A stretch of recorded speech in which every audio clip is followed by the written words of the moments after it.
What is the true history of Al-Aqsa Mosque, and what is the real dispute between Muslims and Jews over this mosque?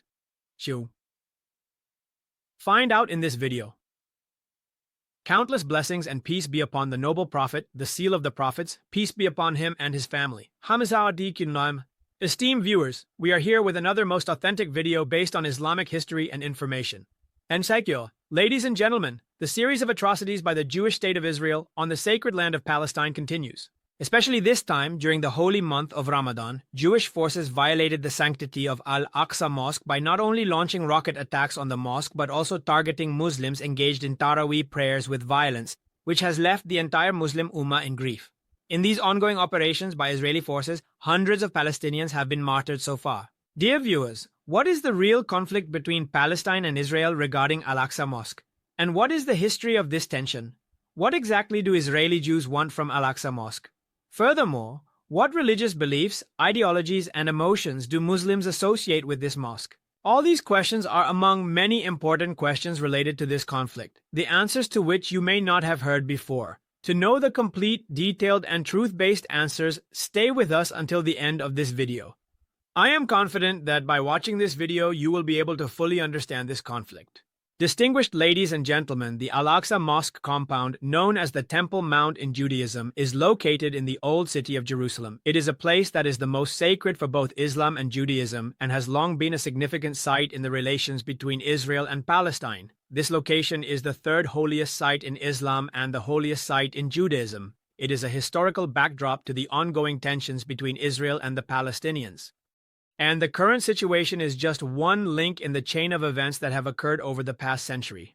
Let me inform you that to understand this conflict, it is essential to first be aware of the significance of the religious sites located in this area. This is because the historic city of Jerusalem, which both Israelis and Palestinians claim as their own, is the most sacred city for followers of Islam, Judaism, and Christianity. Whenever anyone in the world mentions the name of Al-Aqsa Mosque, the first thing that comes to mind is a golden dome. And this dome is called the Dome of the Rock, which is part of the vast 35-acre compound that Muslims refer to as Al-Aqsa Mosque or Haram al-Sharif, and Jews call the Temple Mount. This part of the ancient city of East Jerusalem is considered sacred by Christians, Jews, and Muslims alike. Here, we would also like to inform you that this dome, known as the Dome of the Rock, was constructed by the Umayyad Caliph Abd al-Malik ibn Marwan in the 7th century AD. Famines understands. Many people mistakenly consider this dome to be Al-Aqsa Mosque, but it is not part of the mosque. Instead, it is the first prominent monument built by Muslims in this area, which is now recognized as a symbol of Jerusalem. According to Islamic traditions, the Prophet Muhammad traveled from Mecca to this site. And from here, he embarked on the journey of ascension to the heavens. And from here, he embarked on the journey of ascension to the heavens. And from here, he embarked on the journey of ascension to the heavens. And from here, he embarked on the journey of ascension to the heavens. According to Israeli traditions, Prophet Abraham, peace be upon him, prepared to sacrifice his son, Prophet Isaac, here. However, in Islamic history, it is mentioned that Prophet Abraham, peace be upon him, intended to sacrifice his son Ishmael at his Lord's command, and this event took place near Mecca. Not only that, Muslims also believe that many other prophets worshipped here, including Prophet Abraham, Prophet David, Prophet Solomon, peace be upon them, and Prophet Jesus, peace be upon him. On the other hand, regarding the sanctity of the Temple Mount, there are many other traditions found among the Jews. According to the inscription written on the Dome of the Rock, it was constructed between 691 and 692 AD. 55 years after the Muslims conquered Jerusalem. Before this conquest, Jerusalem was part of the Byzantine Empire and had a majority Christian population. According to the Encyclopedia Britannica, nothing definitive can be said about the purpose of constructing this dome, because it is neither used as a mosque, nor does it fall under any other category of Muslim religious structures. Over different periods, it has undergone renovations. In the 16th century, Sultan Suleiman IV of the Ottoman Empire adorned the exterior of the building with tiles. In the 20th century, the Hashemite royal family of Jordan renovated it again and gilded the dome with gold. Dear viewers, within the same compound, in front of the Dome of the Rock, to the south of the Temple Mount, there is a building with a silver dome, which is primarily Al-Aqsa Mosque. It is also referred to as the Qibla Mosque. However, Muslims refer to the entire compound as Al-Aqsa. For Muslims, Al-Aqsa Mosque is the third holiest site after the Kaaba in Mecca and the Prophet's Mosque in Medina. It is clear that this mosque, which can accommodate 5,000 people, was constructed in the 8th century.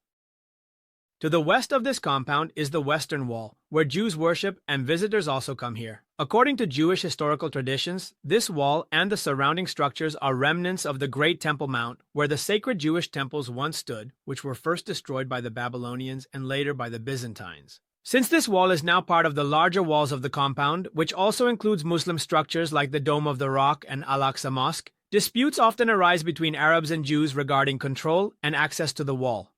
Another fundamental question which is very important for you to know is who manages the mosque. Remember that Israel captured East Jerusalem and the Old City area from Jordan during the Arab-Israeli War of 1967. Afterward, Israel declared it as a unified Jerusalem and announced it as its capital. However, this move by Israel has not been recognized internationally. Nonetheless, during the administration of former U.S. President Donald Trump, Jerusalem was recognized as the capital of Israel. It also moved its embassy from Tel Aviv to Jerusalem. After East Jerusalem came under Israeli control, Al-Aqsa was entrusted to a trust managed by Jordan. Both the Dome of the Rock and Al-Aqsa Mosque fall under this trust's administration. In the 1994 agreement, Israel once again recognized Jordan's role in this regard. Israeli security forces are also present in this compound and provide assistance periodically. Christians and Jews are allowed entry, but under the agreement only Muslims are permitted to worship.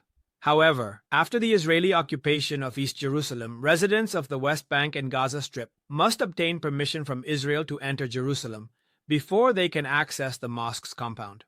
Considering the current and past situations, a question arises as to why the recent conflict between Palestine and Israel is different from the past. In fact, in the past, various disputes related to the holy sites in this compound have emerged, which subsequently led to tensions and conflicts. But this time, the causes of the tension that began last week in Al-Aqsa were outside this compound. According to the New York Times, a clash occurred between Israelis and Palestinians in the Old City of Jerusalem a few weeks ago. Additionally, Palestinians had reservations about the restrictions imposed by the Israeli police during Ramadan. But when settlers, along with the police and administration, began advancing for the potential eviction of Palestinians in the Sheikh Jarrah area of East Jerusalem, the tension escalated significantly. The ongoing tension between Israel and the Palestinians has arisen in a situation where the 4 elections held in Israel over the past 4 years have not been decisive. On the other hand, Palestinian Authority President Mahmoud Abbas has also postponed the elections scheduled for the end of this month indefinitely. Elections in Palestine were supposed to be held after 2006. Dear viewers, this was today's video. I hope you learned a lot of new things. If you liked the video, please share it with your friends and acquaintances. And if watching this video sparked any new thoughts in your mind, Jawal has been born, so you can also start in the robot bee thing. Inshallah, every question you have will be answered. Inshallah, every question you have will be answered. Someone will come and answer your phonetic question. We will return with another informative video based on Islamic history. Until then, allow us to take leave. Goodbye.